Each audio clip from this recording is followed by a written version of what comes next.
Could 300 people change the course of history? That's a question that I've asked myself, especially when it comes to the situation in Africa and the connection between Africa and the diaspora, which encompasses a lot of the work that I do. So some time ago, I started doing a series called The Assassination of African Leaders. I knew that a lot of African leaders had been taken out. I knew this. And any African who's grown up in Africa, I grew up in Nigeria, other people grew up in other African nations, you know about these stories because it's sort of just something people say, but that doesn't mean that you actually know the details of exactly what happened. So, for the sake of my audience and for myself, because that is what my platform is about. It's about, and this might sound selfish, and it's not really being selfish, it's just the truth, that my platform was really about me learning about the history of Africa that I was never taught. I really selected, when I started anyway, topics and videos that were things I wanted to know about the past of Africa and current affairs, and how the past gave context to what was going on in Ghana, Nigeria, Ivory Coast, Senegal, South Africa, and so on and so forth. So if you look at my videos like the true origin of Nigeria, the origin of Liberia, the Ghana, Ivory Coast Cocoa Wars, the true size of Africa, these videos were things that really educated me on what was really going on. So in doing that, I then decided that, I think I want to look into this assassination stories about these African leaders, because people like Eric Prince, and you saw the video that that guy, I don't even want to get into this guy, the Blackwater guy put out, which I also talked about in one of my videos, where he said that Africans are incapable of governing themselves, and that it's about time that the West, the United States, go back in and recolonize Africa and take over control for the sake of American national security. The video is out there. This is not me saying, this is literally what this guy said, amongst and including a lot of other disrespectful and ridiculous comments, considering that he makes his bread and butter off the warfare that goes on in Africa. This is the reality of things. But when he said that, once the whole uproar died down and everything, you sort of calm down and you think about it and you say that, hang on a second. Why is it that in the history of Africa, we have never been able to have a sustained period of prosperity under a government and a president, whereby that country and nation was able to build itself to prosperity, or sustained prosperity, I should say? Is this guy right? I know he's not, but based on the evidence that you're seeing on the surface, it felt like, what is wrong with us? What is the problem? Across the entire continent. Let's leave North Africa out of it, because that's another complicated conversation that we could have as to why North Africa seems to do better than the other parts of Africa. It is not because of skin tone, but it is because of skin tone. Because you then start looking into the relationship that Europe and the West and America has with North Africa, and how that is utilized to maintain control of the southern hemisphere of Africa through the dynamics of the caste system, the manipulation of history, the manipulation of the truth of where we come from and what Africa truly is in terms of a genesis. When you are looking at the fact that, for example, Nubia, Sudan, is the life force and the source of the Egyptian empire, not the Egypt that you're looking at today, because the map is upside down. The map that you see is upside down as far as we're concerned as Africans. But that's another conversation for a different day. So once I looked at this, I said, you know what? Let me look into these assassination stories, and I did. Because I knew that there are multiple stories of fantastic African leaders whose lives were cut short when they tried to do right by us. And I looked into those stories, and it was a horror show. For those who have not seen my video, How the West Eliminated Africa's Greatest Leaders, that's a video you should go and watch. I am going to do a more detailed series on each of those presidents and leaders. I will do that, but I had to get myself into the right psychological state of mind to even go down that path, because it was truly depressing. I remember when I made that video, it took me a few days to just decompress from it, because I was thinking, this is horrifying. How can you be so evil that you go out of your way to annihilate any chance of people you've already colonized and ripped off and exploited for centuries. You eliminate any possibility of these people standing up for themselves and then gaslight them that it's their fault that they're not able to move forward by controlling every aspect of the narrative so that we don't even know our own history. But there are a couple of stories that really hit me, and it is the story of Patrice Lumumba and Thomas Sankara. Those hit me. And if you've not read those stories, those things are... The Lumumba one is actually a horror film.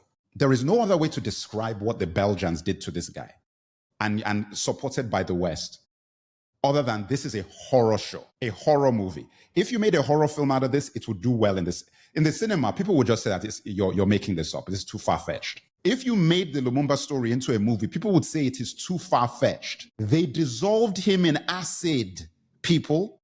Not only did they torture and assassinate him, they dissolved his body in acid so that there's only one thing left of him, which is a gold tooth, which they took to Belgium and kept till only a few years ago when they returned the only remains left of Patrice Lumumba back to his country. And what was his crime? He opposed neocolonialism and he wanted prosperity for Congo. That was Patrice Lumumba's crime. He did not want France and Belgium and all these Western nations to dictate the future of Congo and all its resources. That was it. That story hit me because of the conspirators within Congo that betrayed Patrice Lumumba. Then we have Thomas Sankara, a guy that said, his quote is, "He who feeds you controls you." He did not want any more loans. As soon as he took office, he did not take any more loans from the World Bank, IMF. Well, no, I don't want your loans. He became completely self-sufficient in Burkina Faso. Burkina Faso, Captain Traoré.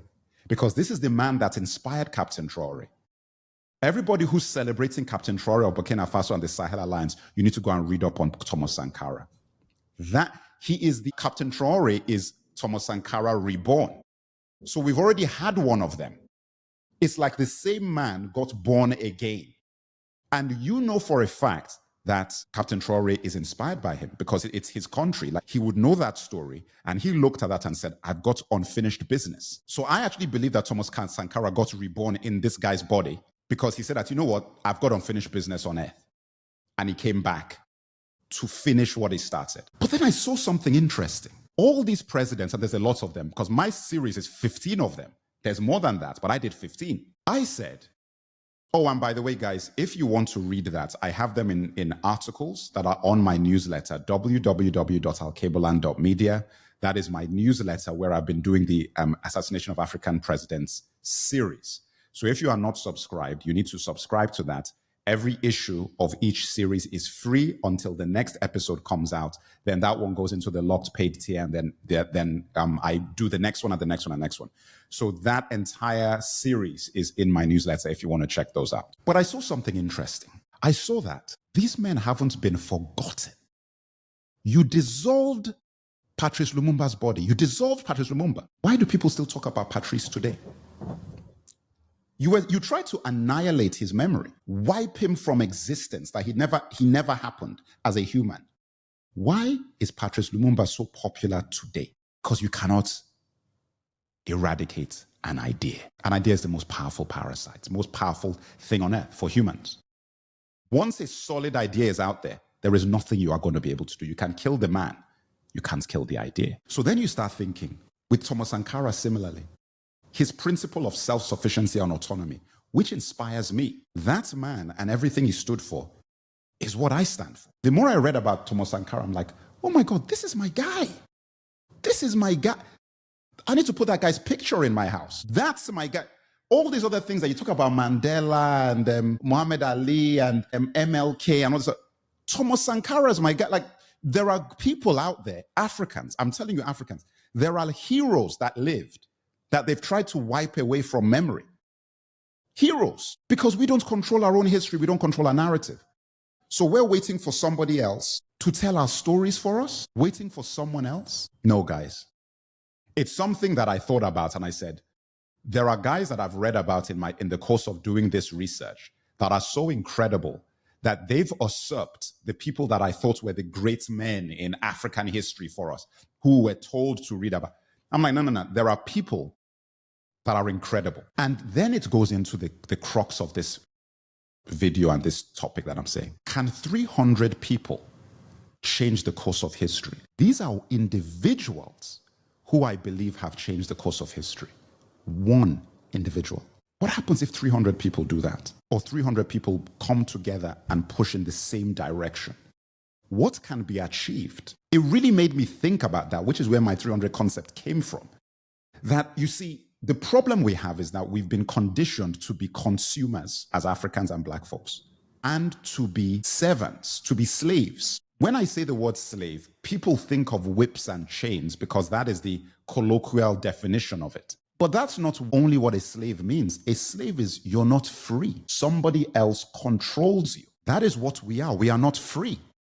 It doesn't matter how much money you think you have or whatever, you're not free. The reason why the gold standard was removed from money, and they separated that from money in the 70s in America, before that in England and so forth, is so that fiat money, the money that is in your pocket now, can be controlled by them. You have to just look at the timeline. World War II happens, IMF gets created, Bretton Woods meeting happens, World Bank, IMF.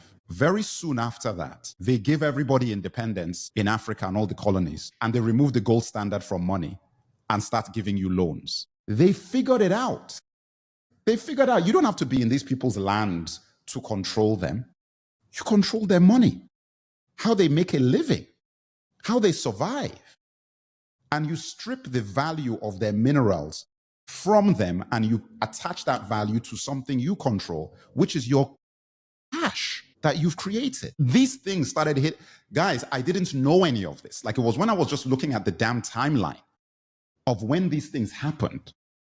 It started it is crystal clear. It's not even something that's complicated. I was like, oh my God, look at this. After World War II, look at what these people did. This traces all the way back to the 1800s with the Berlin Conference. We can even go to that point when they created the borders, the artificial borders, and split Africa up and did what they did. We could go there. But that's a story for another day.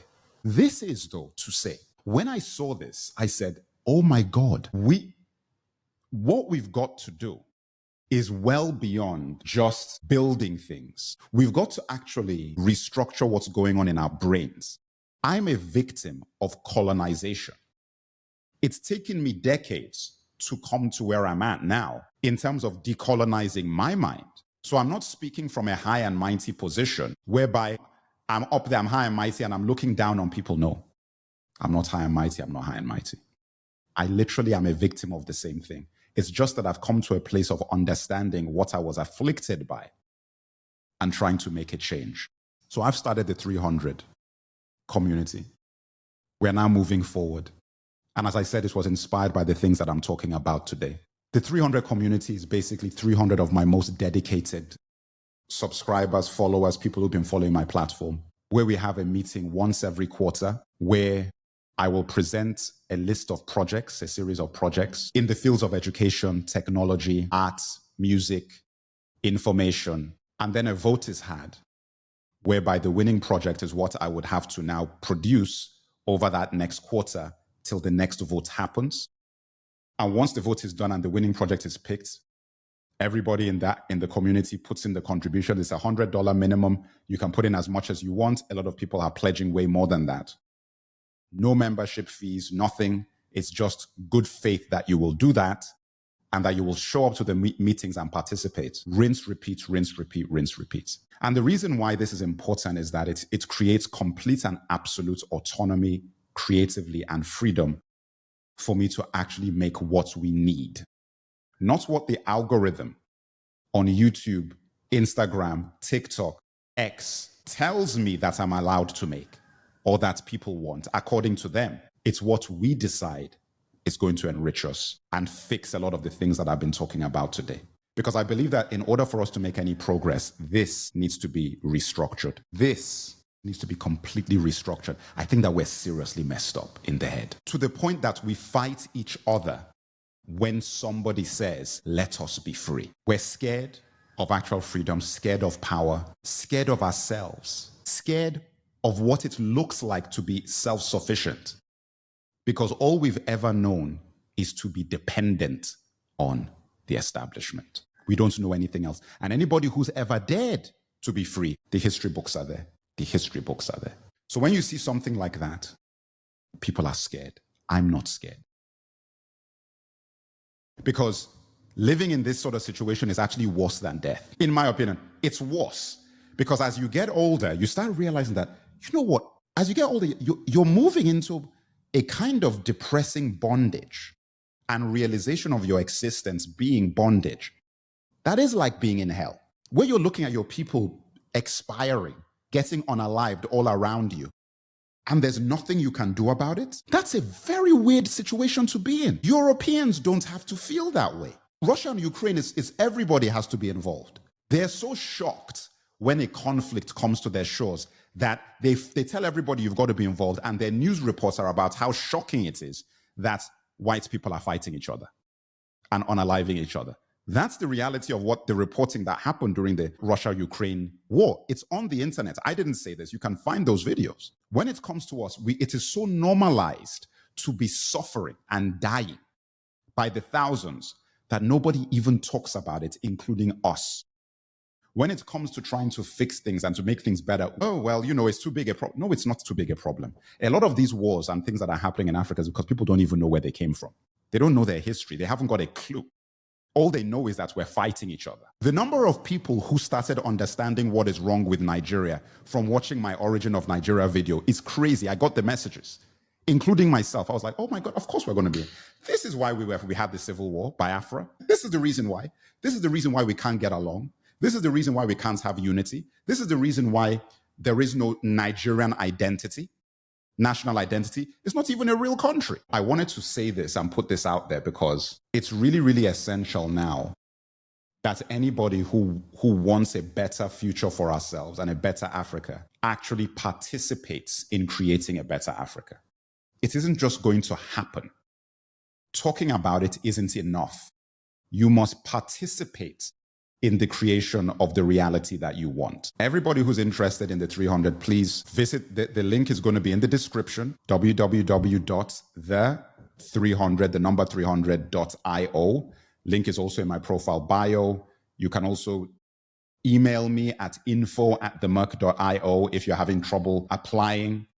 We've got over 700 applications. I'm picking the best 300 people. I'm now in the process of selection. I've selected the first batch. I keep selecting batches of people. Get your application in, apply, and you know, if somebody doesn't make it and there's a space, I'll move you into the space. But I truly believe, guys, that the impact of individuals on the psyche of so many Africans and the fact that they are still being talked about today, Patrice Lumumba and Thomas Sankara, and are still influencing people today, convinces me that 300 people could literally change the course of Africa. It could literally, once you're focused on one thing and you're like, listen, this is all the stuff that we need to do, and you've got 300 heads together and saying that this is how we're moving, and you're moving all in the same direction, you will be amazed at what can be achieved.